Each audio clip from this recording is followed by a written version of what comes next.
Hi, my name is Rory Canterbury. I'm your host on Arch Talk 101, and we have a special guest with us today, Nick.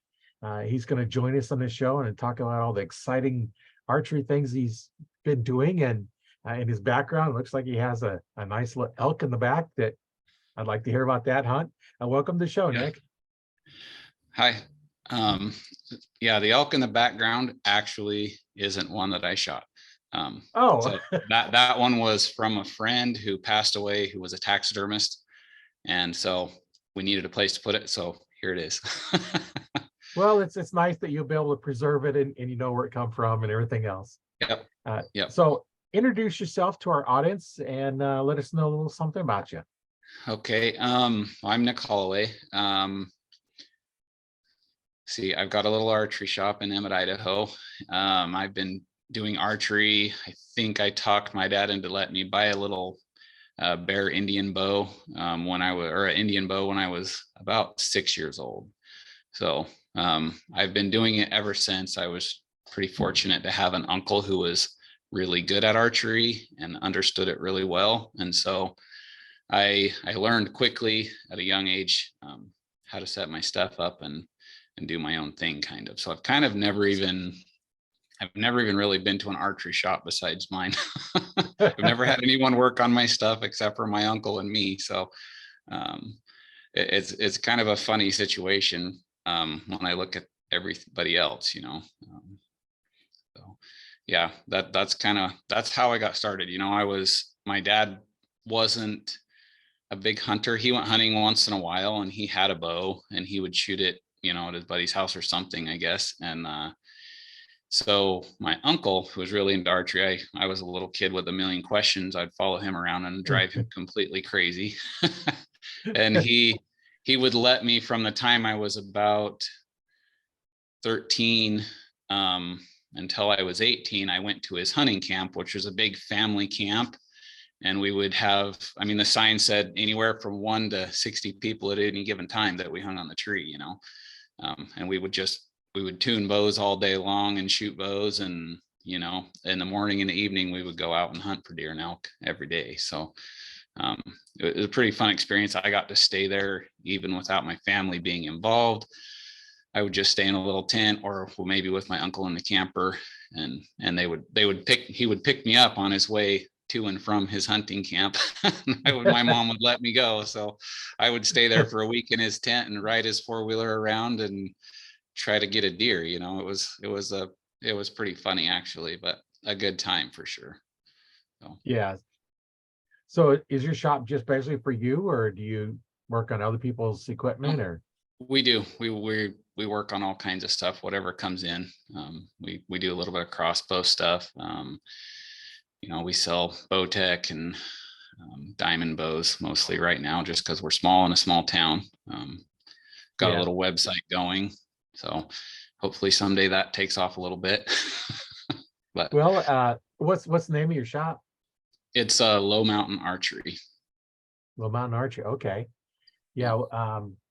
If they wanted to get a hold of you, how would they get a hold of you? Probably getting on Facebook is probably the easiest way.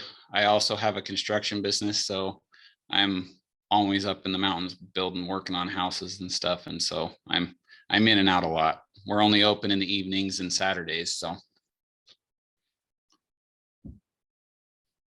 the name of your website is what, lowmountainarchery.com then? Yes. Yeah. Okay. Now I know those listening on the podcast won't be able to see this, but we're going to let you see your website once I get it up here where we can look at it.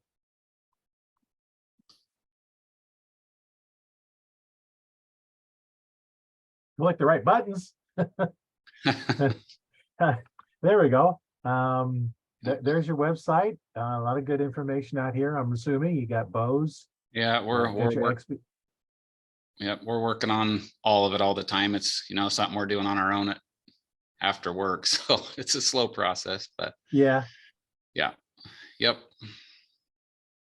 So you got some fishing and hunting stuff and a whole bunch of other stuff. So yeah, so if you're interested, if you're in that area, definitely look you up, right? Yeah, for sure. for sure. We also build, I have a friend that is kind of partnered with me, but he builds custom fishing rods also here in our shop. So we're a little tiny shop trying to grow, one thing at a time. So Yeah, you got a phone number here for you, 208-371-9524. And you're yes. at 1010.5 South Washington, Emmett, Yep. Idaho. Yep. So yeah, you're up in the area. Definitely, if I get up to Idaho, I'll definitely stop in and see you. Yeah. Yeah, that would be fun. Yeah. Having a shop myself, it's fun working on equipment and having, especially sometimes weird problems come in and you look at it and it's like, oh, this not only weird to you, this looks Right. simple to me. Yeah. And then you fix it Yeah. and hand it back to them and it's like, oh, you're a genius. Yeah. And then sometimes you scratch your head for a couple days trying to figure it out. Yeah. But and I've had some come in, when I have my shop and it's like, okay, you can't watch what I'm doing. I'm gonna work on it when you're not here because stuff I'm doing to your bow, you're not gonna like me doing it when I take a drill and drill bit and I'm drilling on your cans because you got a stripped out bolt. Yep. And I Yep. have to drill through just right to get the head off so I can get the bolt out and put a new one in. And Yeah. yeah, It's yeah, you're always back there with a torch and a drill and all kinds of stuff fixing things. So yeah. And I know one place I was working, I think when had my own shop for a while, and then I worked at Bass Pro and worked at Cabela's in the archery department. And I remember this one bow came in.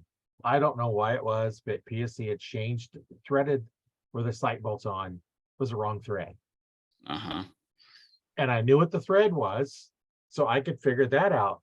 But finding a tap, there's no place around I could just quickly go buy a tap. So I ended up having to order it from China because it was like a third the price of a tap, that I could find, order in here, made who knows where. And Right. interesting, when I got the tap in, see, I bought it myself, I took it in, I used the tap, and of course I brought it back home because it was my tap. And I had any more and retapped those threads, bolted a sight on it, and we sold the bow. Yeah. Yeah. It was like the day I fixed it, it got sold. Yeah. Yeah. Until then, otherwise, what do you have to find it right, the different screws, and then it didn't match anybody's bows. Yeah. Yeah. Yeah. It's kind of a pain trying to figure that stuff out sometimes. Yeah. Yeah. And I was like, why is this not fastening in there? So I went and checked. Yep, sure enough, wrong thread. Yeah. Yeah. I'm always getting somebody's glued together with epoxy, and then you got to get it apart, and then you got to figure out how you're going to put that back together when you're all done. Oh, Yeah. it's a mess sometimes. Yeah. Sometimes if you don't know what you're doing, you're better off to take it in, let somebody fix it. And Yeah. it's just one of those things that, that's how we learned, was messing it up and fixing it. Right. I just had well, I was out of town for a day, and the kid that works for me, Dylan, he was in here and he called me. He's like, I got a problem with this bow. And I think it was a Bowtech carbon bow. Anyways, the let off was wrong, and we were talking through it, and finally we figured out, oh, it was an Assassin is what it was, Bowtech Assassin. And so we're talking through it quite a bit. I'm like, man, I'd be looking at the mods and try to figure that out, and your draw stops and stuff, and it took him a while, but there was a 4-on-1 mod and there was an H on the other, but he thought they were both 4s. So anyways, he finally figured that out, but it's just kind of fun, learning, and you just sit down and look at it for a minute and think about it. You can figure it out. So well, and then next time he'll know to look for that. He'll be aware of that. So one-time problem, you fixed it, and that don't work. So yeah, super simple, but it's a big problem until you fix it. Yeah. I know when I had my store last time, kids would come in with bows that they couldn't draw back, so they'd crank the limbs out. And I remember this one kid come in with his dad. The limbs were out of the pocket and slightly turned because they was above the pocket. And on those, the bows, they had to have at least half of the limb inside the pocket. Any less than that, and it could easily twist out of it, break the pocket, and then your bow comes apart. And the interesting part was he went to the other shop one of the other shops in town, and they fixed it because he did the same thing, cranked it out too far. And she told him, it's like, okay, you cannot crank it out any further. This is as far as you can go. So they come into me, and I says, okay, well, it's $20. At that time, it was $20 to press a bow, no matter what I did to it. Right. I did use my press for putting in peeps, but I didn't charge for that because it was just to hold it for me, Right. And so I told him it's $20 to put it in. And so I told the guy, you might want to stand back because this could come apart because there's Yep. nothing keeping the limbs from twisting. Yeah. Only the pressure of the old, Apple bow presses, push, hold outside the limbs, you push on the riser, and they kind of bend in so it could easily turn. But the rollers kind of help it from doing that. But so I told him stand back, and so I pressed it, put it back in place, and I told him, okay, this is as far out as you can turn it. And then that's when I found out he went to the place. Dad said, went there and says, Right. okay, this is $20 this time. Next time you do that, it's $40 because a $20 stupid fee. His dad laughed. Yeah, it's amazing how far people will take things the wrong direction sometimes. It's just like, wow, that's like, it's like looking at a mousetrap, you know what I mean? You touch that thing and it's going to bite you. Yeah. Well, and then your bows had about a 10-pound range, 4 full turns. Right. And I know on the PSEs, I could actually turn them 6 and still be safe. So if I had to, I would go out 6. Right. Because it was still safe at that range, but they only recommended 4. But lots of times what I do is if they couldn't pull it back, I just put a shorter string on it, and that'd shorten it up, and fix it. I fixed a lot of draw links by changing string lengths and cable lengths and twisting things up. Yeah. Sometimes you have to do more than twisting. When you need 10 pounds, you got to do the strings and cables because there's just no way to get there otherwise. Right. Yep. So you told us kind of how you got started in archery. What have you been doing since you was that little kid, and in between now and now having your own shop? Well, I'm a big hunter. I love hunting. I mean, as my mom says, as soon as I could walk, I had a stick, and if there was any water in any mud puddle or anywhere, I was fishing or something, which is funny because I wasn't following my dad around doing that so much, but that's just how I was when I was born. So, I growing up as a kid, I was pretty fortunate in a couple ways. One of my friends, who was my best friend, his dad was really into building guns. So I was at his house one day and we were tearing apart some Mauser or something and grinding thing. We were making gun parts all the time, just building all kinds of stuff. I was always involved in that. And then I would archery hunt every year, and everybody would have a hard time understanding why I would archery hunt when I had guns and I was always shooting them. And I was like, you can't explain what it's like to hunt with a bow. If you hunt with a bow very much, you go gun hunting, rifle hunting. I still do that, but it's not the same. You don't get the same experience. So, I spent all my time hunting and fishing, everything I can do. If I'm not working, I've been in construction my whole life. I'm out somewhere hunting and fishing. You know what I mean? I think when I was 17, I shot my first 4-point mule deer. And I think it was, let's see, 1, 2, 3, 4, 5, 6, 7, 8 bucks in a row. And 5 of them are 4 points with a bow consecutive years after that. So there are no monsters, but some decent sized 4 points. So I don't know. I live to go out hunting. I like shooting competition. I like competing, but I'm more of a hunter, if that makes sense. So. Yeah, that kind of makes sense. I like shooting targets and spots because it develops my skill to know I can, if I aim correctly, I can hit it. And then I always like going to the 3D shoots because that helps you judge yardage and not exactly pick your spot, because shooting a 3D target is not the same spot you're going to shoot on a live animal, because you got different angles and stuff. So you might have to do different spot. But at least I know if I pick the spot, which I've gone out there and shot at a deer and forgot to pick the spot and completely missed it at 10 yards. So I Right. forgot to pick a spot. I just looked at the deer and pointed that general direction and went. Yeah. But things like that happen. Yeah. But Talking about all that. that is, all that is just to get ready to go hunt. Yeah. Yeah. So my dad, I mean, periodically he decides he's going to go hunting. And one year I had been out hunting and I think I already had my deer and stuff shot. So he says, well, let's go hunting. I want to go shoot something. And he gets his bow out and I help him kind of set it up, for an hour. And then he's like, all right, let's go. And I'm just like, oh boy. Well, we drive up the mountain and you talk about picking a spot. We were going around this mountain and there was a tree there and there's a big mule deer doe laying under that. For him, that was all he wanted. You know what I mean? He didn't care at all whether it had horns or not. He just wanted to try and shoot one with a bow. So I range it and I'm like, okay, it's 35 yards. He's like, okay, 35. I said 35. And he shoots. And it looked like the arrow went right in the deer's mouth and the deer rolled over backwards and ran out the back of the tree straight away. And I couldn't see where it really went. And I was just kind of shaking my head thinking about what I thought I had just seen, and he's like, where'd I hit it? Where'd I hit it? And I was like, I don't know. It looked like it went right in its mouth to me, and he's like, what? And I was like, what were you aiming at? He's like, I don't know. I was just looking at the ears. I mean, he totally forgot to aim. He didn't even think about it.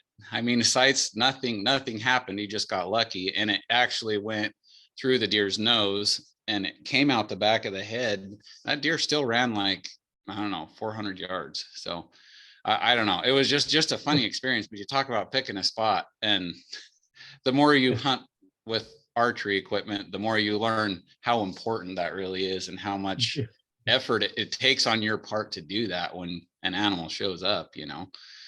Yeah.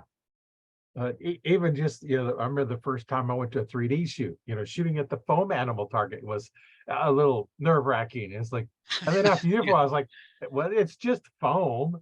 Uh-huh. Right. Yeah, but picking that spot and aiming for something specific is it's really important. So you got to have a spot. Yeah. Yep. So tell us about probably your most exciting hunt you've been on.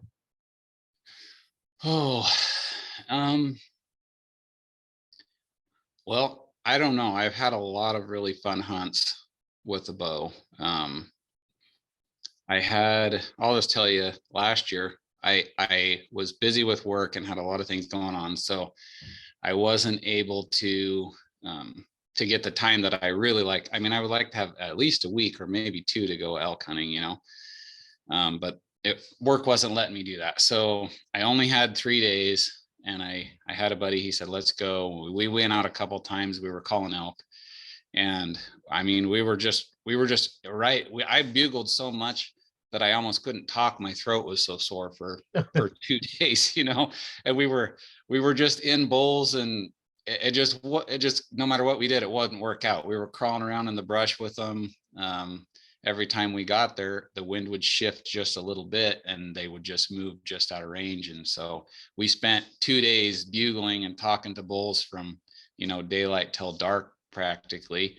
And we just couldn't, neither one of us could get a shot. No matter what we did, we'd taken turns going in after the bull and calling for each other. Anyways, it didn't work out. So 2 days later, I called a buddy who he had got a bow because I said, hey, let's go. He was kind of losing his love for hunting because he was shooting everything with a gun. And he was like, yeah, it's just not exciting to me anymore. I just don't really like it. And I was like, you should get a bow. It'll change everything for you. Yeah, it does. Yeah. And so he gets a bow and he starts shooting and he's pretty good at it. He bought my last year's bow and then I got the new one that they came out with. And we got him all dialed in and we went to Wyoming and went antelope hunting. So we shot our antelope and we came back that year and he said, I want to try this next year. Well, I didn't have the time to help him with elk, so he hadn't gone out, but I called him the last day. I said, hey, So last day I was like, or second to last day, I was like, I only have today to hunt, but let's go see, because they're bugling in one spot pretty good. So we get up there. Um, the first thing we did is I parked my little pickup in the bottom of this draw, and I bugle, and they bugled, of course, 200 yards from the truck. They just started screaming, and he's like, oh my gosh, look at that, or listen to that. And it's not even daylight yet. Well, we take off. I was like, well, we need to hurry and get up there and try to get on them before they move off up the mountain. And we got pretty close into them, and we had a guy come in. The guy came from behind us, and we saw him coming, and I kind of nodded, hey, and he nodded back, hey, and I turned around and bugled again, and I turned around and look, and the guy's walking past me at 20 yards, and he walked right in front of me and sat down to shoot the elk I was calling in. I was kind of like, holy cow, like, this guy's brave. Anyways, we ended up, I said, well, take that guy, you guys split up on this little ridge, and I called in a couple of bulls to him, and the guy he's shot some really nice bulls, and he's been there when bulls that are in that 350 360 range have been shot, so he knows what they look like. So I would take his word pretty well for what he's looking at. And he said he had a pretty good 6-point, which I'm thinking was around a 300-inch bull, come right down to 23 yards. It was just on the other side of the tree from him. And he's just talking about the buck fever and being so excited he couldn't even keep an arrow on his bow. And he's thinking, I'm going to get this elk, but he doesn't know what to do. He doesn't know when to move because he's never had the experience. Well, he looks off up the hill, and 60 yards away, there's this other bull coming down. And he said it's the biggest one he's ever seen. So I don't know if that's a 360 or a 380. I don't know how big. I never did see it. Anyways, just seeing him so excited that he couldn't even hardly hold on to his bow after kind of giving up on having fun hunting. Yeah. That was pretty cool. And then that whole thing fell apart with the guy that was there. Ended up coming in between him and the elk and shot a calf elk while we were calling, which is fine. I'm glad he got his elk, but we helped him find that. We moved up the ridge a ways and to a spot where I'd called the bull a couple days before. And sure enough, he was there again. He bugled back pretty quick. So I said, grab your stuff, let's run down the mountain. We went down there a little ways, and I'm bugling at this bull, and he's only about 25 yards from me.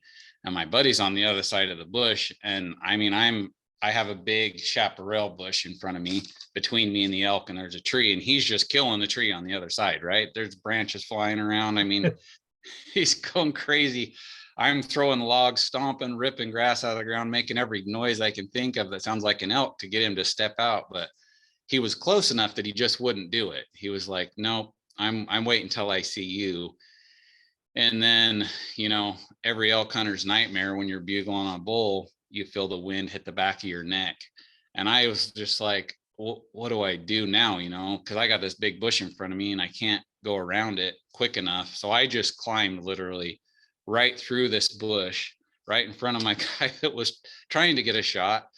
And I went right to the tree where the elk was at. So when I stepped out, he was there, and I was ready enough that he didn't really get a chance to see what I was, and I got him. He was a nice 5-point bull. But it just the excitement of being, I was having fun with the elk, and then I would look over at him, and he's trying to pull his bow back, and his hands are just shaking, and he didn't know what to do, and he was so excited that to this day, he's like, I just think about it and I get goosebumps on my arms, and we're going to go a couple days again this year, but I don't know. It's pretty exciting. Every year is like that, whether I get one or I don't. I have a really good time doing it because I always end up with some pretty close encounters like that. So whether it's my kids just, getting excited and not being able to get a shot off or shooting and missing or whatever it is, it's hard to explain to somebody the difference in that and hunting with a rifle, because I do both every year. But the bow hunting is it's so personal. It is, and I do both as well, but archery is kind of my preferred way, but sometimes right. it just doesn't work out. And Yep. depending where you're at, there's one area that we're in that they don't come out during the day. Yeah.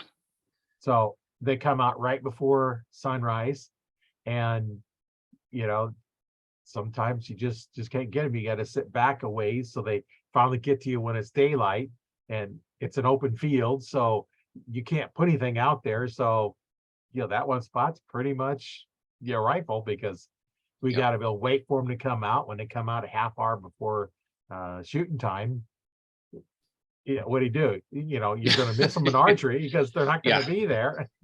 Yep. Yeah, it's fun. Bow hunting and watching people do it and have that experience it's super fun for me. I just enjoy it, every minute of it. I've shot enough stuff now that I have just as much fun helping someone as I do shooting them myself. Not that I mean, I'm happy to shoot, but I'm also happy to watch somebody else shoot. You know what I mean? Right. So anyways, Yeah. I have a lot of fun. If you bow hunt long enough, you've got a lot of stories to tell. Yeah. Yeah, that is kind of an exciting story, get the guy out there that's, almost thought, hunting was, kind of not really much for him anymore. And then get Right. out there and so nervous and so excited, he couldn't even draw the bow back. Right. It was just funny. Yeah. I mean, he was kind of like, he was trying to get the shot at this bull, but he should have been moving, but he's never done it before. So he just didn't know what. He's like, that thing's only 25 yards. I don't want to move. It's going to see me. And I'm like, well, you got to move if that's your opportunity. When he puts his head in that tree and starts ripping the tree apart, you move, Yeah. But it was just so fun. I mean, he would be sitting there shaking, trying to draw his bow back, and I would turn around and bugle behind me, and he would think a bull was coming from behind him. So it was just chaos, just super, super exciting and super fun. And yeah, it was just a good experience. So yeah.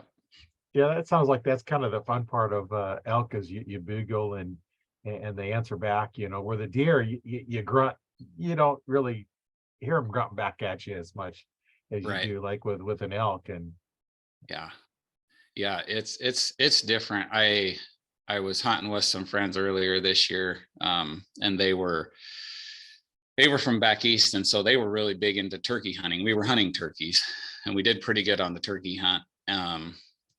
But they were like, well, do you hunt turkeys a lot? And I'm like, well, if I have time, I hunt turkeys, but the reason you guys hunt turkeys so hard is because you don't have elk. if you had elk, turkey hunting is fun, but it's hard to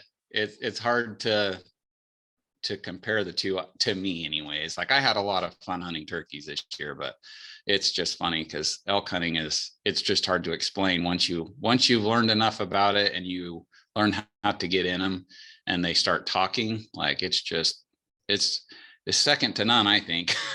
Yeah. Yeah. Well, and when you look at it too, in the fall, you've got your elk, you've got your turkey, you've got your deer, everything's all at the same time. It seems like, I don't know about up here, but in Nebraska, our turkey season kind of overlaps part of our deer season. And am I going to go for a turkey or a deer? They get a whole lot more meat from a deer, and I'm still going to be sitting either way. Whether I'm sitting in a blind on the ground for a turkey or up in a tree stand for a deer, you're still going to sit. Your different calls is all. Yeah. It's a lot different. I mean, we had a really good time, and they were from out of town. So I think it was in 2 days, there was 4 of them, and we ended up with 8 turkeys. So that was pretty good. We got the last one right at dark on the last day, just before you couldn't shoot him anymore. And he was so tired. He's like, he's like, I'm really excited. I know I'm not smiling like I should, but but I'm just so tired. We hiked all over it. I mean, and another thing is about hunting in Idaho, almost no matter what you hunt, there's a lot of mountains. So it's hard to prepare for that when you're not used to it. Right. Yeah. So it gets guys pretty wore out. Yeah, especially if you're not used to doing all that walking in the mountains and Yeah. Yep. It's pretty good. I had some friends come from Kansas a few years ago, and um, they they were like, well, we're hiking the mountain 4 or 5 times every day. And I was like, well, how big is your mountain? they, yeah, they showed me what here we wouldn't even call it a hill. You know what I mean? It's just, that's yeah, just part of our terrain, I guess. It's not even considered a foothill hardly. He's like, I've been going running up that 4 times a day. And I was like, boy, you better put your pack on and do it a few more times, because right. it's just hard to explain like what some of the hunting can be like here. It's pretty rough. So, I mean, not all of it is, but there's a lot that's pretty hard. So, Yeah, we have bluffs here. You can't call them mountains. They're just bluffs. And yeah, some of it feels pretty steep, but not like in the mountains, yeah, I've been out in the mountains in Colorado and it's pretty much, you know, 30-degree slope or better going up or even steeper sometimes. And right. it's quite a bit of climbing and Yep. Yeah, Colorado's, it's got some big high steep mountains there for sure. So, yeah, pretty stuff. yeah, I haven't been to Idaho too much. I've been back a couple of times. I was born in Idaho. And Oh then yeah. when I was a kid, we went back and then I went back one other time. And of Huh. course I couldn't get where I was born because I was born on an Air Force base, but you know, Yeah. Yeah. as a veteran, I don't get on there. If I retired, I could get on the base, but yeah, vet don't let Right. vets on, but Really? it's yeah, Huh. yeah. Just Okay. as somebody that served, I don't have access to the base. Now, if I retired from the military, then I have access to the base. Okay. But I was born at Mountain Home Air Force Base Yeah. in Yeah, Idaho. that's not too far from here. I've worked on that a few times. So, Yeah. yep. Yep. That's, yeah, it's only about an hour and a half from where I'm at. So, Oh, that's not too far. yeah, no, it's not too bad at all. But, Yeah. My parents lived in Glenns Ferry, Idaho, oh is where yeah. they lived, Yeah. which is not too far from the base, but No, it's kind of a pretty little place too. It's kind of a neat spot. I do a lot of coyote hunting, and so yeah, I get around out there quite a bit and shoot a few coyotes out around that area. So, yeah, we have some we need to get rid of out here too. That the area I was telling you about that has the deer come through at night, there's a lot of coyotes. uh-huh. And we see coyotes all the time and raccoons and Yeah. the coyotes are going to kill a lot of deer, Oh yeah. A lot. so we need to get rid of those. And I need to get with the trapper that um, is around here and see what he can do. Because in Nebraska, as a veteran, I get my permit really cheap. And in otherwise, it's gonna be 70. I think it's 62 or 65, something like that. I forget now. But for $5 we get one. It's the hunt, the fish, the fur bearing permit, the all the stamps you need. It doesn't Mhm. include like deer and turkey and antelope and all that kind of stuff, but it's your basic hunting, fishing permit and fur bearers permit. So I Right. can, I can go through and do some of that stuff. And hey, if I know a trapper, I was like, okay, here's where I want to put them because we know where the den is, Yeah. Yeah. and I don't want to go try taking a bow because a lot of times they come out at night. But if I Oh see yeah. one during the day, but that area that's has all the deer in it, there's not a good tree to get up in. Yeah. Yeah. So the trees are kind of not a good spot. So I'm gonna have to figure that out a little bit too. And Yeah. Yeah. I had a friend that I met him at Cabela's, and I was on my way to Canada to go on a whitetail deer hunt. Anyways, we started talking, and I was trying to learn how to take pictures and do a little bit of video. And he turns out he's an ambassador for the kind of camera that I was using. And he was oh, just working at Cabela's so he could meet people. But anyways, he's in there working, and we started talking. And a few months later, I invited him on a coyote hunt, and we went out. We've been really good friends ever since. But he he was kind of a hard one to talk into bow hunting, and finally he accidentally put in for an antelope tag that was an archery only tag. oh, And he made a drew it. mistake. So he said, well, I guess I'm going to go bow hunting this year. I need to get a bow. So we bought one of my old bows, and then decided, well, I'll try and go deer and elk hunting with you. Well, that was another one of the years where I just didn't have much time to go because I had other plans later in the year. Yeah. But he got his deer the day we went elk hunting. We went for 2 days, and he got a big mule deer doe. He thought that was pretty cool.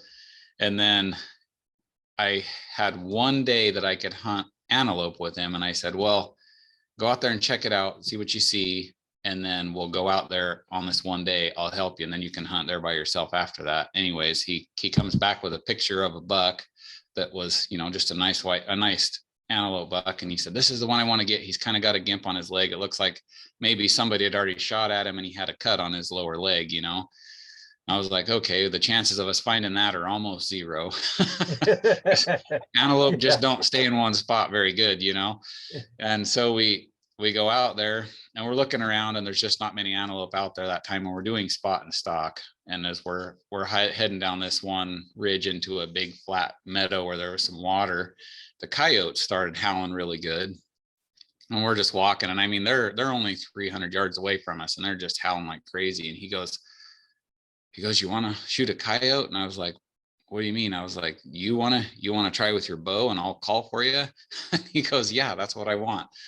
And I was like, oh man, that's tough. Spot and stock, we're going to call in a coyote. Anyways, we found a spot. We sat up. I called this coyote in. So his first coyote, he shot it at 20 yards with his bow on a call in. And then later that day, when we were hiking back, we hadn't gotten antelope. We got back to where we parked the vehicle, and we kind of threw our packs on the ground, and the buck antelope that he had been wanting to shoot stood up about 400 yards away and started walking towards the vehicle. So we hid behind his truck, and it walked past us a couple hundred yards and down the draw, and it laid down and bedded down again. So anyways, we snuck up on that, and he shot that too. So in like 3 days of hunting, he's already got a deer, a nice antelope buck, and a coyote on a call in with a bow. And so he was like, man, this is so easy. He's like, I can't believe how easy bow hunting is. And I was like, don't kid yourself. Like, yeah, like the stars probably aren't going to align like that again for a while. So right. anyways, it was really fun. I mean, he had a super good time, but I think it took him almost 3 years after that to get another animal with the bow. And he was trying pretty hard, but it was kind of perfect circumstance. And then I was close enough to him. I was able to kind of tell him what to do, and it just worked out. Like, I don't know how to explain it any other way. Like, the stars aligned perfectly for him that year. And Yeah. he got more experience in 2 days than anybody else gets in, 3 years of hunting. So, oh yeah. And you like to see, new hunters, get these nice animals, but it's going to ruin them, because now they're going to expect to get it every time. And, some of us started out, seeing a footprint in the dirt was a good day. That meant at least there was a deer at some point in this area. Yep. And I think that's how it usually goes. A lot of guys spent, a lot of years hunting and just trying to get a shot at a deer or something. So if a guy doesn't have a lot of experience already hunting, I usually tell him, don't wait for a big buck. Don't try and get a big giant 6-point bull elk, just shoot a spike or a small bull or a cow, shoot something. Because it seems like to me, after they've done it once, they become a lot better at it really quick. Right. But if you're never taking a shot and you're never trying, you don't get the experience that you need sometimes. And then you end up hunting for 7 or 10 years before you kill something, and not everybody wants to shoot a doe, but I try pretty hard to get a new hunter. I'm just like, just get one. Just don't worry too much about what it is, and get one and get that under your belt and the whole experience. And it will improve your hunting after that a lot. Like, you just become a better hunter by doing it. So, well, and I generally hunt for the does. If the buck comes by, that's a bonus, right? Yep. The does actually generally taste better. Oh yeah. Than the butts. You can't eat the rack, and it's kind of expensive because you got to do something to rack. If it's a nice rack, if it's a crappy looking rack, then you just cut it off and use it for whatever. And we do have a comment from the group. Huh? For those listening, if you don't already know, the Arch Talk 101 Facebook group gets to do this live and they can interact with us.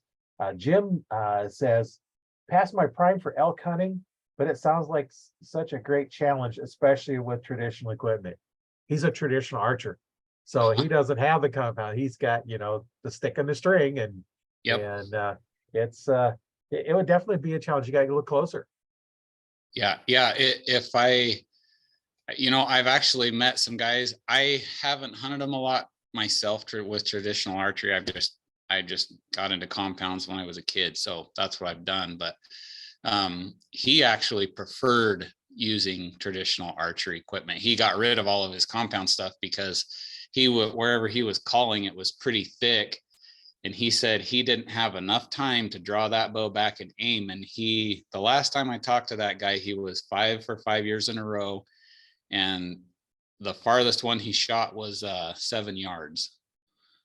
So, I don't know where he was hunting, but he was calling him. I mean, he said, I don't know. He's like, I don't know how anybody gets one with a compound bow because you can't aim. He's like, they just run you over when you call. And I'm like, he's one of those guys that naturally just calls real good right off the bat, and anyways, he had 5 bulls in a row with traditional archery, and the farthest one was 7 yards. Like he's like, literally, I drop back and just put it right on them and shoot them, and they're 5 feet from me, so I don't know. I haven't had that trouble with bulls, but most of the elk that I've shot they're all usually under 25 yards. So yeah, they're usually, if it's going to work out, it works out pretty good. Yeah. Now when they come in close. I've had deer, in that real close range, and where I can see the hair changing colors when the broadhead sliced through the hair. The underside is kind of gray and the outside is kind of a reddish color, when it's hunting season. And Yep. I've seen the hair turn gray when the broadhead sliced through the outer layer of the hair. Right. And yeah, that's close. Yeah. It's fun. I mean, I think if you practice your calling, traditional archery equipment, it's definitely doable. So yeah, it's a more of a challenge, I guess, because a lot of guys will shoot a long ways with a compound bow. I try to keep it pretty short range, but yeah, it's definitely doable. Getting the thick stuff with them and call at them, and you'll have elk come right by you. So I've seen some videos where the animals basically coming up and sniffing the tip of the broadhead. Oh yeah. I mean, I haven't had bulls do that to me, but I've had cows and calves do that plenty of times. Just right up to me. They're just looking you right in the face from 5-6 feet away and looking around trying to figure out what's making that noise. They walk away and you make another sound and they turn around and come back and stand there again, and it's pretty cool. But if I was hunting with traditional equipment, I would be shooting those cows. I would go ahead and shoot one with the traditional equipment. I mean, I think that's just another step past where the compounds and stuff are. So Yeah, you need a little bit longer range, a little more power, but when you're shooting a big heavy arrow, don't have to go fast. Yeah, no, it works just fine. You just wait for a good angle and shoot them. It'll get them. Well, and even on a compound, my very first shot I was able to take at a deer, or that I took at a deer, was about 5 years in, and I'd set up, there was some brush on between me and the trail that I expected to walk down, and I had to get up about 20 feet in the air in order to get over it, to shoot over it. And when I shot that arrow, that deer turned around and it was hanging. I think it almost went all the way through up to the fletching.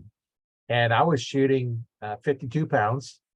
That's back when aluminum arrows, before carbons come out. And Right. It was a 21-17 full length, 145 grain tip. I don't know what that thing weighed, but it was heavy. And out of the 52 pounds, I almost went clean through that deer. And you don't need a lot of speed and power. Now my bow, I'm shooting a quite a bit lighter arrow. It's right about 400 grains for my hunting arrows. And at 70 pounds, I got some pretty good speed out of it. Yep. Yeah, I mean, I've been shooting long enough that I remember carbon arrows coming out, and I remember the hours spent trying to tune, a broadhead to an aluminum arrow, heating up the glue and rolling them on the roller, Yep. trying to get them to cool where they were straight, because there was just too much play. It's not like a carbon arrow where you slide it on and roll it, and if it's straight, it's straight. If it's not, it could be the outsert, Right. or insert or whatever, and that you can just change that. But yeah, I mean, I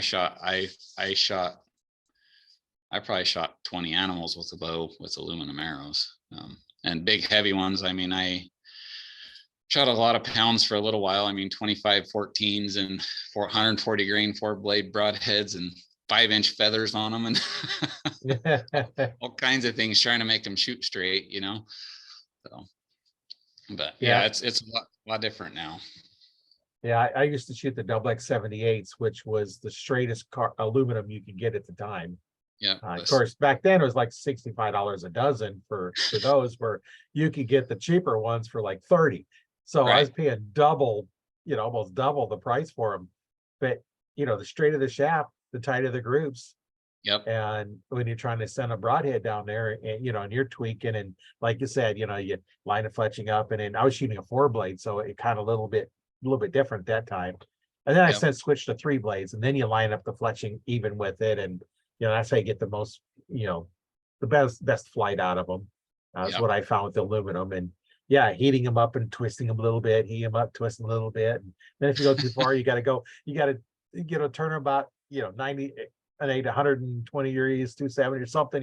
Turn to the Yep. next set of and try it again, because you can't really back them out, because now you're loosening the broadhead up. And Yep. It was such a funny, I think about it compared to what we do now. And it's kind of funny. Like I spent hours trying to get 6 arrows straight enough that I could shoot a good group at 40 yards, yeah, and well, it done the same thing with carbon arrows. You can still tune the broadhead so they group the same. yeah. If you have like but then I was shooting 100 grain muzzies with 3 blades, and I would line up the fletching, the 2 fletching with the 2 blades of the broadhead, because it was a 3-blade. I'd line them up, and they'd be off a little bit. Now those, you glue the inserts in, you're not heating them up to move them. No, They're not able to be taken out like that. So what they come up with is something called a U-bar, which is a cone-shaped washer. And then you would put that on your broadhead with an O-ring between the shaft and the broadhead.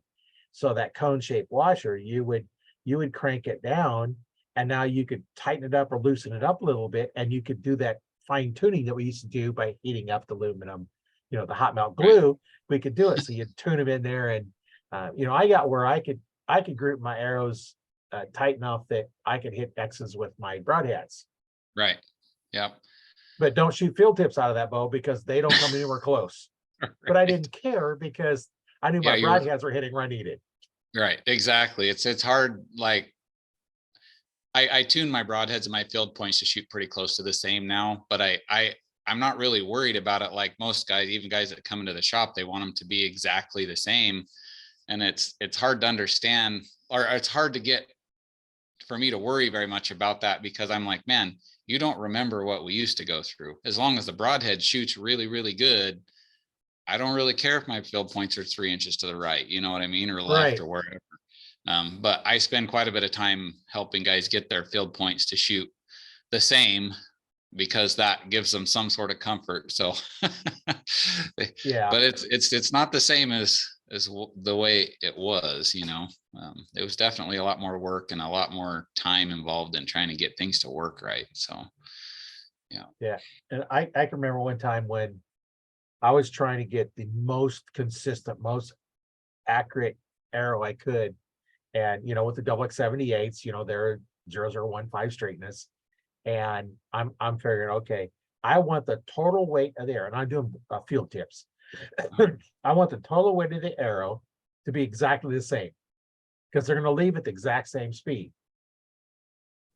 So now my drop should be exactly the same, and so I went through and I fletched my arrows, had their insert in there, and I weighed the shaft, and I wrote on the shaft how many grains it weighed. So I knew how much that weighed, and then I knew the variation there.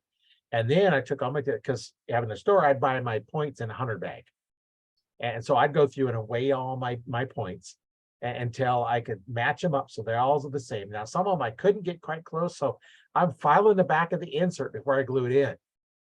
So Yeah. I got a whole dozen arrows with field tips within a half a grain from one end to the other end. Wow. I did it once. Yeah. I mean, if you've been doing archery long enough and you work on your own stuff at all, you go through all kinds of trying rabbit holes, I guess, trying to figure out how to make everything work better. Did you find that helped a whole bunch with your accuracy, or not? No, No. Yeah. because that time I wasn't that good of a shot. I was still Uh-huh. working on developing my skills and stuff. But Yeah. I didn't notice really any real difference in that. That was one of those things that you go through and try, and the amount of work it was, it wasn't worth the effort I put into it for the results I was getting. Right. Now, if you can see, okay, I'm getting them dead center in the X with this setup, and without that setup, I'm keeping them in the X. Right. Then okay, is it worth it? Well, yeah, because maybe one will come out if you keep them in that dead center right on that little spot in the middle. But Right. Now I grab a 100 grain point and I screw it on my arrow and go. Yeah, that's how I don't weigh my finished arrows. I don't weigh my tips. It's at the range we're shooting at 20 yards or less. Yeah. You can be shooting 10 grains difference and won't know the difference. Yeah. I agree. I mean, the only time I think I would consider that is if I was going to shoot on a professional level, and be really competing, then I would be like, okay, if it saved me, a line one time, then it might be worth it. Right. But in general, I think it doesn't matter. I mean, as long as it's close, it'll be fine. For hunting situations, you don't know the exact yardage. You got a pretty good close guess.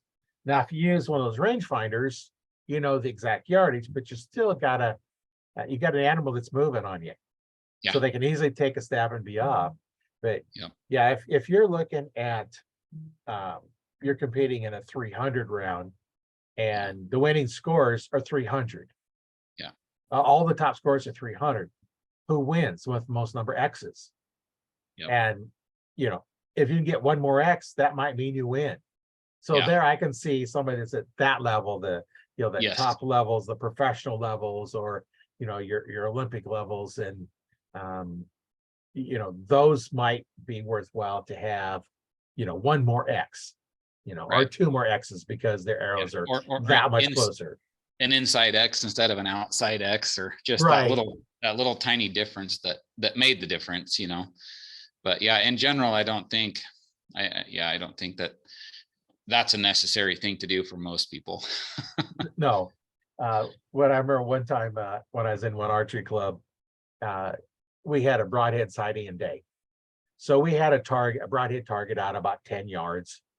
It wasn't near our regular backstop because it was a cardboard one and you didn't want broadhead sticking in a cardboard target. For one, you may not get them out.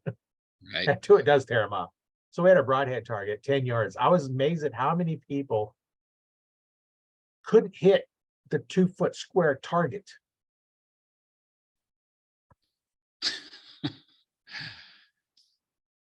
Yeah. And they're going to go hunt. It's like, okay, we need to fix something here. And it's amazing how many people just don't spend the time to get good at it. Right. Or even if you don't have the time to go shoot a lot, you at least need to know proper form. Get with an instructor, myself or any of the other instructors that can help you get that form. Because if you got that form, you can get back and shoot really good, with the proper form in a short period of time. Yeah. Yep. Yeah, that's what. Well, having a shop, you got guys who want to paper tune.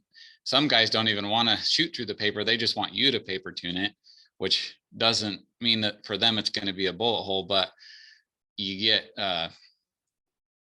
you get so many guys that they want to shoot through the paper, but they don't have any form. They've just got a bow and they bought it with their buddies and they've been shooting for the last 5 years and they just can't do it. They don't have good enough form. So we spend tons and tons of time helping people with their form, just trying to get them to where they can shoot an arrow the right way and that they know what it feels like. Because I feel like when you're shooting a broadhead, when shooting field points, you can get away with your gripping your bow a little bit or not having your hand at the right spot, and you can shoot okay. You can feel like you can hit a target.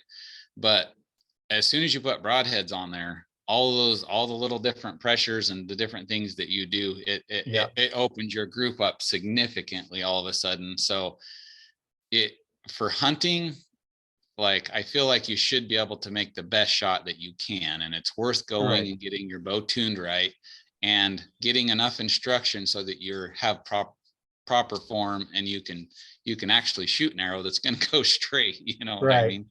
So and I've seen some that, where proper form gets good tear, bad form, you get a bad tear, and you can't get it out because it's their form causing it. Yes. And I had one guy come in and he just couldn't group with his bow, and he thought, okay, it's got to be the rest. So he wanted to put a drop ray rest on it. So I put a drop ray rest on it. And what do you got to do with a drop ray rest? You got to shoot it, see if it's set up right. Yeah. So I go in the range. There's one of the other guys is in there helping somebody else, and there's a guy sitting, two guys sitting back there just kind of watching.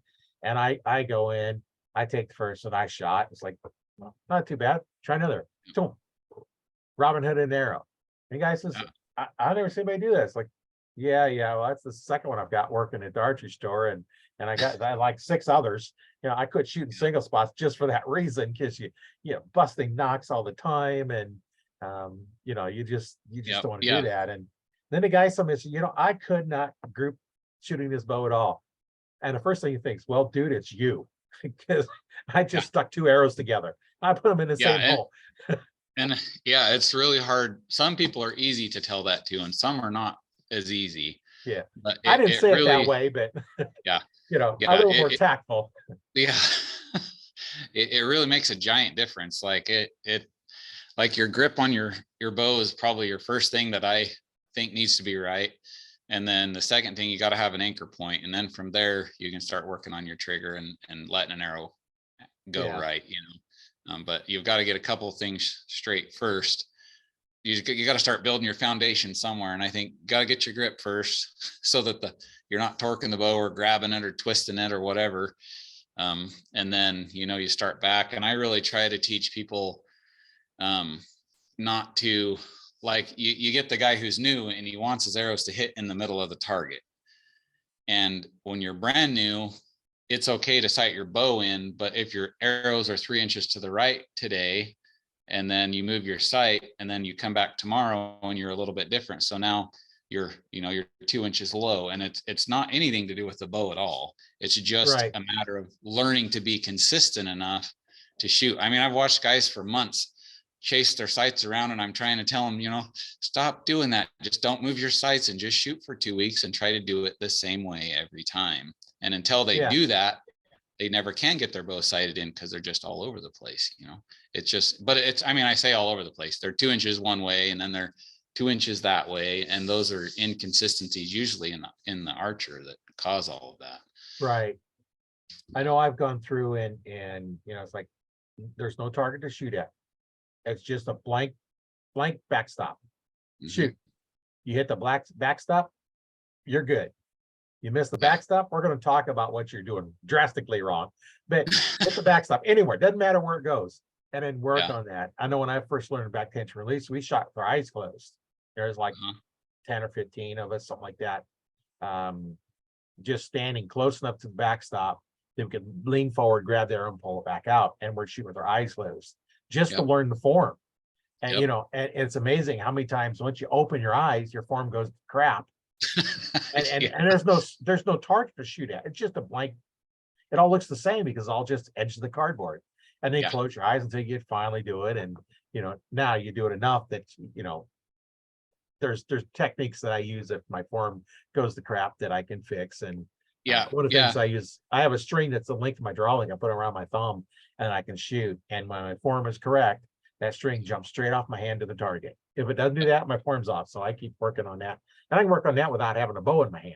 yeah. You know? We do that with some people. If we get somebody who's really struggling, I go back there and get them a piece of string and try to tie it in knots so that it's the right length for them, and say, go home and watch TV and practice. You know what I mean? Like, you Yeah. don't have to shoot arrows. You can sit here and try to get everything right. And it actually improves some people a lot. Like, they come back in a Right. couple of weeks and I'm like, wow, that really helped a lot. So Yeah. yeah. When your string hits your TV, you know you did it right. Yep. Right. Yeah. It's funny. Yeah. The amount of time that you spend learning how to do it. And like you were saying, like, you still find yourself, maybe you didn't shoot for 2 weeks or something because you had a bunch of things going on, and you come back and you've got a little problem with your form, and you have to fix it again over and over and over Right. again. It seems like no matter how good you get, you're always working on something. You know what I mean? You're like, okay, I'm pushing into the heel of my bow, or I'm not letting it go right. So the thing that I like to tell people is to try to practice to make it feel like everything worked just right. Right. Like everything happened just the way you wanted it. And then you can really start working on your groups, and then you can get stuff to work real well, in general. Yeah. A process to go through. Yeah. One of the things that I used to do is, guys shooting at the target, and he just they're all over the place around the target. So I'll take like a 1-inch wide black, electrical tape or something, put it up there, put it on the backstop horizontal. Mhm. I says, okay, now, or a marker or something. Anyway, just make this horizontal line that's about an inch thick, Right. and put it on a horizontal line. And now I tell them, shoot the line. Doesn't care where you're at, shoot the line. And then they're going through, and then it's amazing how they're going to hit that line most of the time. Okay. Yeah. Now I turn the line, and instead of being horizontal, make it vertical.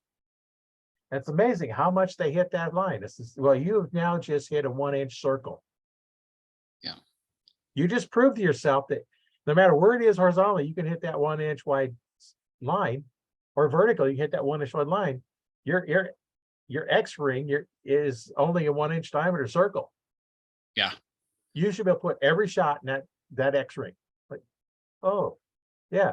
It builds their confidence that, they can Right. do it, because your mind will let you float across that horizontal or vertical line. Yeah. And you don't Yeah. think about it, and then go. And Yeah. what I tell the people when I found out they're an archer, and I was like, do you use a wrist release? And yeah, and it's okay. I'm gonna give you first lesson for free. Quit pulling the trigger. Like, Yeah. huh? How you know I'm doing that? I've talked to many people. You're doing that. Yeah. Yeah, that's the battle that takes a lot of working on your mind, to get through the trigger the right way, and to make it all happen right. It's a, I don't know, archery is a battle with yourself, is what it is. It's a Right. mental game. It's a mental game that we play with ourselves. And that's why I think that's why so many people, it's like therapy for yourself. You know what I mean? You go out there and all you're doing is working on your own mind and doing things right, and you can let everything else go, and you're just in your own little world. Yeah. Out there shooting your bow, trying to do things perfect, and it's a never ending struggle. No matter how much we shoot or how good we get, we're still working on something. So Yeah, if you can take the center of that X where the two lines cross and hit it 100% of the time, you're not getting any better. But I right. don't know of anybody that can do that 100% of the time. Nope. But sometimes we hit it 15 times in a row, and Right. that makes Yeah. you feel pretty good. So yeah, it's I don't know. It's fun. I just, archery is just a fun thing that I was lucky, like, getting into archery. For me, it was always fun. And my uncle was always like, well, come watch me. And he gave me, I wore out all the old archery junk he had, right? If you've been doing archery, you've got a closet full of stuff that's Yeah. just junk. And I don't know how many dozens of arrows he came up with for me to buy from him for nothing almost, or gave to me when I was learning to hunt between like 13 and 15. I mean, I planted arrows all over the mountain. I shot at every deer I saw. I learned all kinds of lessons. It took me like a couple of years to get one with a bow, but I was always trying. Somehow I made a bad shot here or there, but finally I got one. I think when I was 15, that was when I got the first deer with a bow. And then after that, it was all over. I've shot something with a bow every year, I think, since then. So it's archery should be fun. Hunting should be fun, and we should be enjoying it. And I have a hard time when I see people that are not doing that. Yeah. Yeah. I had my kids out 2 years ago, two of my kids, and we got into it. It was the first bull elk that they got into, and actually had a chance to try and shoot it. And it was a big one, it was a really big 6x7. And I didn't even have a tag. I was just helping them. And they both came really close to getting a shot. And they were both really mad and started arguing after it was over because, they were blaming each other for not getting the elk. And I'm like, you guys, if you want to come back out here and you want to hunt elk with me, like, we're having fun. I was like, I had so much fun trying to get that elk. And you're definitely not going to kill all the elk you see with the bow. Like, it's just never going to happen. You're going to go through 10 of them before you get one, So anyways, they thought about that. They were quiet for a while. And since then we've had a lot better hunts, but they were really arguing about it. I mean, that's your fault. I didn't get that, and I was like, no, that is not what we're going to do on an elk hunt. Like, no, we make mistakes and we had fun, and, let's go try another one, So yeah, because that makes it no fun for you, and you don't want to take them out if that's all they're going to do. Yeah, that's what I told them. I was like, hey, I want to have fun. That's why I came out here. So if you guys want to have fun, let's go hunting. Otherwise, I am not going to bring you back, because I do this for fun and to relax and, to forget about everything else and have a good time. So, yeah. Yeah, that's the thing about archery is you have to relax to shoot it, because if you're stressed about something, thinking about something else, you're not going to shoot very good at all. And then you get more upset. Yeah. It's like, better off to just not shoot that day. Yeah, no, and there's days where you just put it down and don't shoot. Like, you shoot a few, and just, if it's really not happening, you should just walk away. So yeah. Yep. Yeah, that's one thing you learn after you screw it up enough times. You don't want bad practice. Yeah. And it's just like, when I was first starting the Arch Talk 101 Facebook group, I wanted to cater to helping archers out. That's why I called it Arch Talk 101. And I actually started the podcast first. And then it's like, I was challenged to put a podcast out, once a month. And then we'll do it 2 months. I said, okay, I'll do 2. Yeah. Now what do I do it on? Oh, well, archery. I can talk archery all day long. So I started out, and then the first thing I did was I put out a little checklist for new archers that have never been to an archery store. What do you look for when you go there? What do you need to know? And when you go into an archery store, what should they be asking you? So at least they know. It's like, if they're not asking you, check and see which your dominant eye is, because that makes a difference for your right or left-handed bow, and why you're doing it. Yeah. Is it just for fun, or did you watch the Hunger Games and you're like, oh, that'd be cool? Do you want a recurve? You want a compound, longbow, a crossbow? What is it you're looking to get out of it? Is it just, hey, I just want to fling arrows in the backyard once in a while and just shoot my bow? It's like, okay, get yourself a recurve, much more simple. And, a lot of my traditional archers, like, that's the only one to use. But you got to look at what is it that you want to go for it. It's like, okay, well, I'd like to compete. Well, what do you want to compete in? Yeah. And those are all things that, you're going to have to find out from a new archer, and then fit them with the right bow. And then I always told them, okay, now if you're right-handed, you don't grab the right-hand bows, you're left-handed, don't grab the left-handed bows. But grab a bow, put it in your hand. Does it feel good? No, put it back up. Okay, that feels good. Okay. Now any other feel good? Yeah, this one feels good. Okay, let's go shoot those 2. Yeah. And then don't let them do more than 2 bows at a time. I found Right. it the hard way. I had 6 bows one time laying on the floor, this guy shooting. And finally I says, he couldn't figure out which one he wanted. So I says, okay, close your eyes, shoot this bow. Okay. Now take that from him, give him the next one. Okay, shoot it. You shoot with the eyes closed. So, we don't have to worry because I was watching, make sure nobody come in the range from behind us and walk up in front. And, he's at Right. least pointing at the backstop. And it's okay, which one you like the best and why? Says, well, I like this one better because I can't care less what his reason why. I just want him to say it. Right. I wanted them to say why they liked it better. Now, okay, the one they liked the best, I keep that one, and then I go grab 2 more of them, 2 different ones. Right. Shoot this one, which one like better? Now I have the ones he likes, and go through the last 2. Which one like better? Now I grab those 2. Which one do you like the best? And then you're like, okay, this is your bow. Yep. There's his eyes closed. No, Yeah. no loyalty to brand. And I used to have people come in and say, well, so I'm going to get the best. Well, what's that? Matthew. Yeah. That's a hard question right there. Yeah. The advertisements say they're the best. Yeah. They're used a lot because they used to be one of the only ones that paid you extra to win with their bow, which is a great marketing ploy. A professional Right. archer is going to win no matter what bow they have. They can anybody's bow. Yeah, it doesn't matter.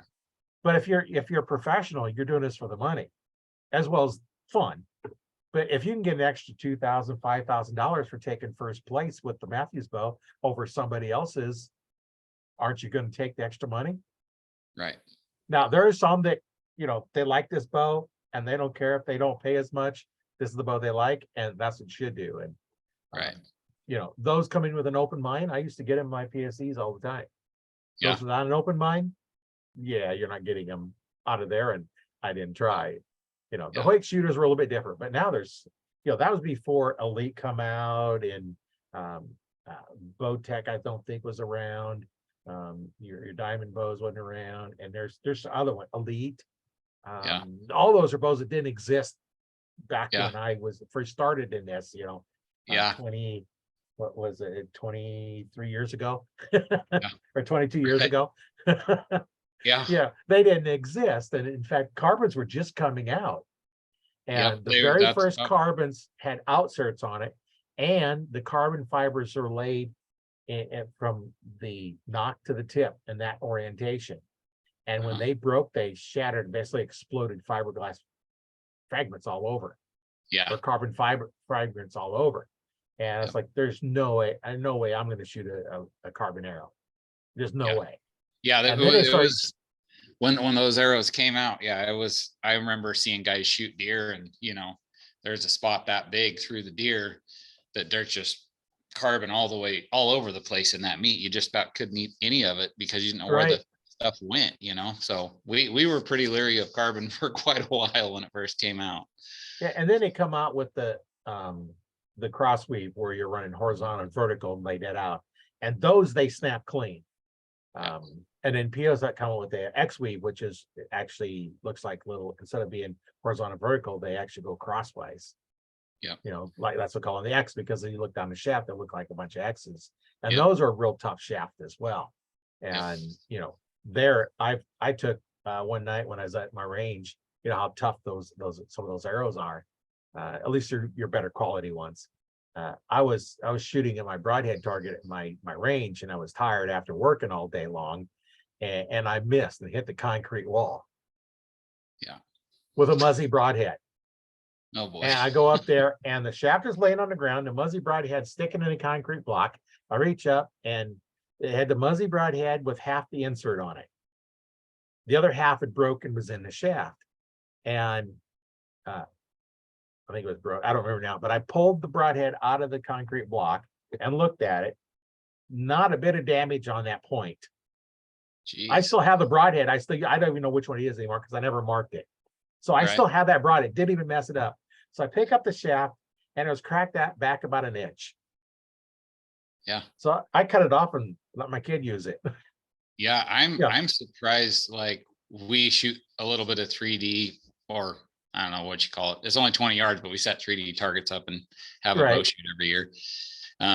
But we always have some bonus targets, which are 3/8 inch thick steel, and they've got about 1.25 inch hole in them for double points, or lose your arrow and get normal points, anyways.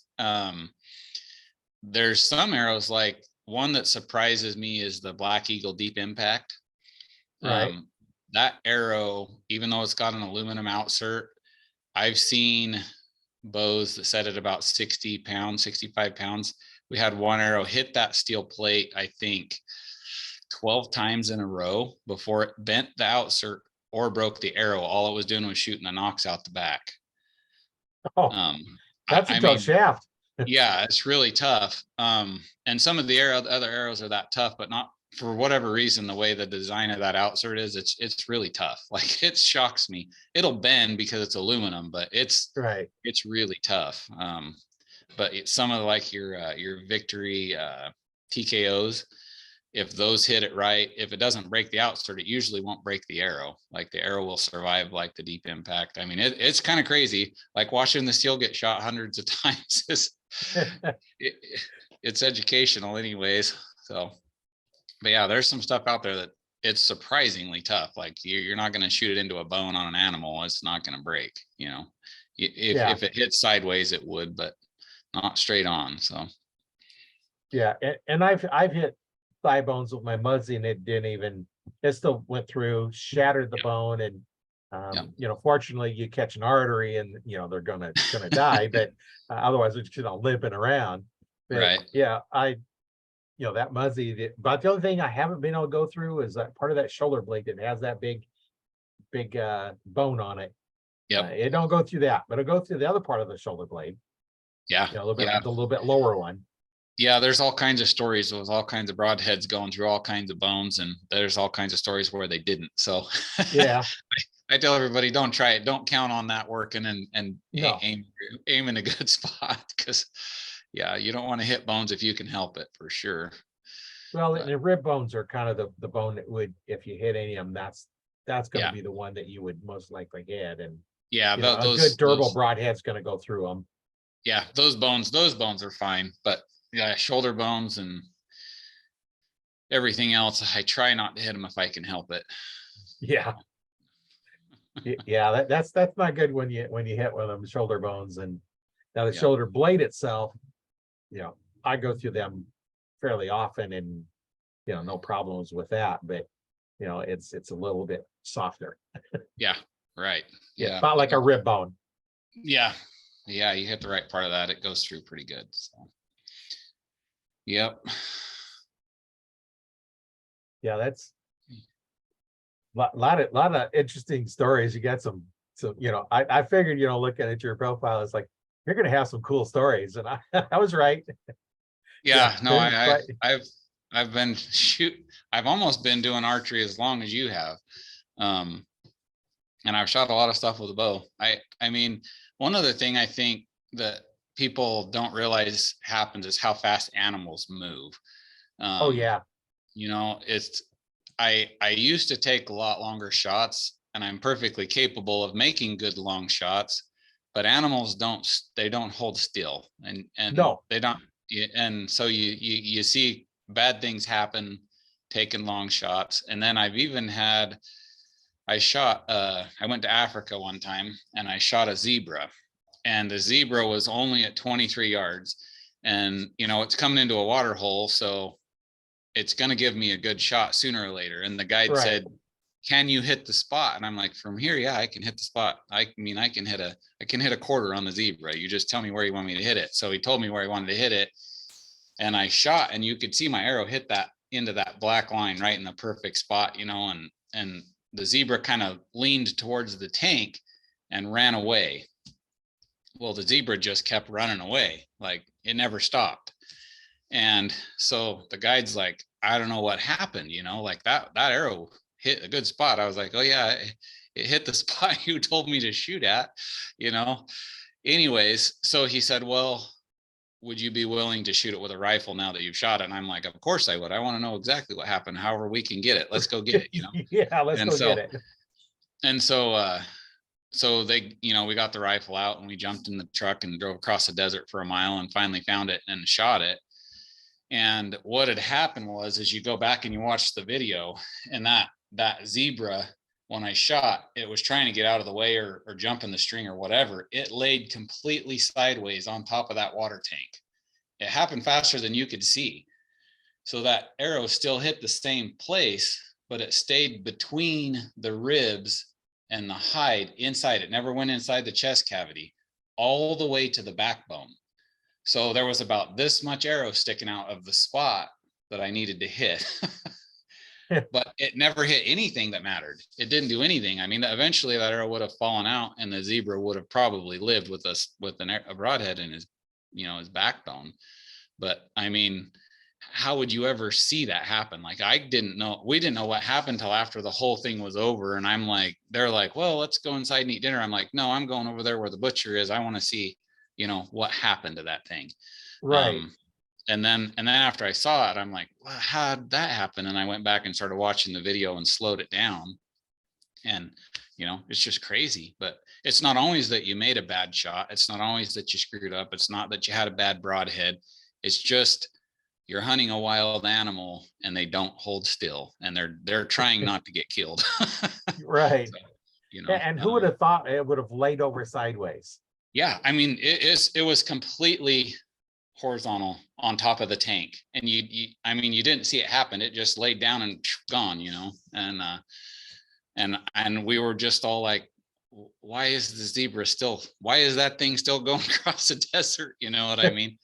And anyways, it was pretty interesting. But you don't always want to be hard on yourself about the shot and everything that happened, because we can't even see always what happens. You just do the very best you can, and hopefully they don't move is the real challenge a lot of the time.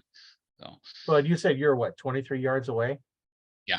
Yep. 23 yards. And that's not even a long shot. No. And I was shooting, that bow was shooting about 311 feet a second with that arrow. I mean, that's fast, Right. That didn't take much time. Yeah, that's a screaming fast arrow for a hunting arrow. And at 23 yards, it still managed to move that much. So yeah, crazy. Yeah, that's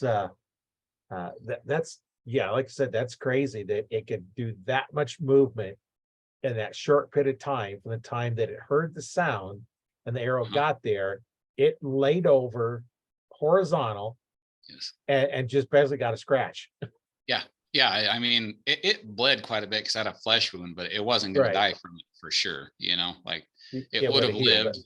Yeah, it would have lived and gone on. But I mean, I really wanted to know what happened. Like how in the world, like I made a perfect shot, what, and in your mind, you want to blame your broadheads. What did my bow screw up? What happened? Well, nothing happened. It was a really good shot. I mean, hit the spot, the broadhead worked perfectly, the arrow worked perfectly, the bow worked perfectly, but the animal moved and it was faster than I could see. Yeah. It was unreal how fast that thing, when you watch the video and you realize how far it really went, you're just like, how in the world did he move that fast? Yeah. So, big animal. I mean, they're big, it wasn't a little rabbit sized critter that like lightning fast. It was a big one. So, well, zebras kind of, size of a horse, and yeah. They're big. They're great big boned. I mean, between the hide and the inside of the rib cage in places, it was that thick. Like, it was pretty crazy. And we're talking like 4 inches thick. I was like, wow. So, that's a lot to get through. Yeah. I mean, it made it, you think about going from where the heart would be all the way to the backbone between two ribs, and it never broke out of either side. Like it stayed between all the way up. I mean, it's kind of crazy because it's not even straight, but there was enough zebra to keep that broadhead in between all the way to the backbone. So yeah, kind of crazy stuff. Sometimes you just can't help it. Like you're gonna have, it's just gonna go wrong. I mean, it happens with rifles too, but you can't always help it. You do your best and hope for the best, but. Well, when you think about, the longer the range, the more apt they have to do that, because the speed of sound is way faster than your arrow. Right. Now on some of your rifles, depending on the speed of that, you're getting closer, but Yeah. you're still going to hear the sound before the bullet gets there. Yeah. And not by much, but you do have a little bit more impact. But you get far enough away though, and the sound, they don't notice the sound. But Yeah. that's why we like to have our bows quiet. And if you take a compound bow and trying to get the fastest bow you have, they're loud. Yeah. They make a lot of noise, not like a Yeah. crossbow, but still they're pretty loud. And I'd much rather have a quieter one. And that's why on mine I put the Sims string leeches on them, Uh-huh. on my string on the top and the bottom. I put it on my cable. On my bow, my one bow I have a control cable, and the other one's just a single string. But I'll put it on the string. I'll put it on the cables. I'll take and pluck the string, and you hear that little high pitched twang. I put the dampener in it, and it's a kind of a thud. Well, that's Yeah. quieter bow, but you know what? It slows my bow down. Yeah. But you know what? It I it don't does. care. Yeah. It's funny. One year we don't have, well, when I was younger, we didn't have a lot of whitetail in our area. Now we have some. But I drove up to northern Idaho, and there was a lot of whitetail up there because I decided I wanted to get a whitetail with a bow, So I went up there and we got set up, and over the course of 5 days, well, I better back up. So I went up there one year, last day of archery season, missed a really nice buck. He jumped the string at 40 yards. And he was a really nice one. So the next year I was like, okay, I'm gonna go get me a quieter bow. I don't care how fast it goes. I'm gonna go back up there and I'm gonna get that thing, And so I went back with the quietest bow I could find, and the quietest arrows. Everything was as quiet as it could be. And in 5 days, I missed 7 bucks. The farthest one was 27 yards. They all jumped the string. I mean, I aim low, they jump up in the air. I aim high, or I tried everything. It was so frustrating. I went back with my rifle that year and got one. but sometimes if they're all on edge because there's a mountain lion or something around, I mean, it's almost like you can't hit them no matter what you do. I couldn't believe it. I was just like, how can they move that fast? But they do. Yeah, they do. I've seen them move pretty quick, and then other times, like, you shoot them and the arrow goes through, and they just kind of look around. They don't like, even. huh? And I just walk off. And Yep. Yeah, Yeah, I did one. I shot it and it just kind of turned around, stood out in the field about 30 yards away, and was standing there kind of wobbling. And so I was like, okay, it's 30 yards. I stuck another arrow in it. And Yeah. then it run off, and we had trouble finding it, but we found it. Yep. Well, that's how it was when I shot my elk last year. I mean, I shot that elk it was about 20 or 22 yards, and my arrow hit him and he didn't even move. He kind of set his feet like he was getting ready to run. And I was like, that was a really good arrow. So I was just going to put another one on and aim at the same spot. About the time I started to pull back on my bow, he finally, ran down the hill 60 yards and tipped over. But yeah, he didn't even flinch hardly. he didn't know what happened. But anyways, yeah, so it's a lot of fun, but anything can happen when you're hunting. So Yeah, anywhere from them just standing there and not doing anything and falling over, to walking away, to running and yep. Run for miles. And or they stand there and you miss and they just look at you. That happens. Yeah, I haven't had that yet. When I've shot, they've always run off. I haven't had them stand there and look at me yet. But yeah, I have a couple of times. It's just been like, man, I don't know what I did there. But when I was younger, I haven't done that for a while, thank goodness. But yeah, it's fun. I had one that was walking along this ridge, and I shot, and I don't know what I did, but I missed, and it hit a tree. I heard it whack that tree, and they're kind of run a little bit. It was heading to my left. It head left and turned towards me and back around, and now it's standing broadside to me the other way, closer, looking at where that sound was. I was draw another arrow, and I was able to get it. Yeah. Yeah, because the sound was on the other side. It ran away from the sound toward me. Yep. You never know. You just be ready. Don't give up too quick. Yeah. Yeah. Well, and it's kind of nice when you have in that same spot walking down a trail, shot at that one, and it went run off to my right, and then over to my left, coming the other direction. I heard another deer coming while I was at full draw, waiting to shoot this one. And so I shot the one and it run off, and I turned around where I heard the sound coming from about 20 yards away, or the other trail is on. I load up another arrow and I drew back and waited to come to opening and shot. So I shot 2 deer within a matter of 2-3 minutes. Yeah. Yeah. I don't know. Sometimes it just happens like magic, and other times you can't make it happen no matter what. Yeah. The worst one is when they come by and you shoot at one and you miss it. And you got like 3 arrows with you. No one comes by, you shoot at, you miss it. And then next thing you know, you're out of arrows and they still keep coming by. They're like, I can't shoot you. I don't have any arrows. And I can't get down and go grab one of mine. For one, they're dull. And two, I don't want to spook them out of the area for the next time I come there, and shoot better this next time. Oh yeah. Yeah. That's archery hunting, man. That's why we do it all the time, because you got to go back out and see what happens next, Yeah. Always something different in the field. You never know. And yep. Well, we've been on about an hour and a half now. So yeah, I'm looking at the clock thinking I got to open the shop here in about 30 minutes. Oh yeah, we better let you go. Yeah, I got to get going here in a minute. So yeah, anyways. It's been real great talking to you. Very interesting stories. I know I enjoyed them. I'm sure our listeners enjoyed them. It's just been so nice having you on the show. Do you have any parting thoughts before we head out? I don't know. Good luck, man. Just practice and hunt hard. Yeah. If you're not shooting any better, go to a coach and learn how to shoot better. Yeah. And listen to them.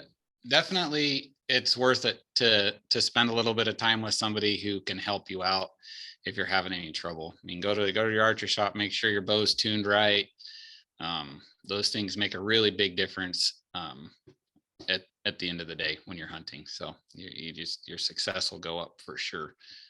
Making sure your equipment is right and that you're ready to make a good shot, and you should be able to find somebody close by that can help you out with that and get it figured out. So yeah, it's not as much about the name brand as does it fit you.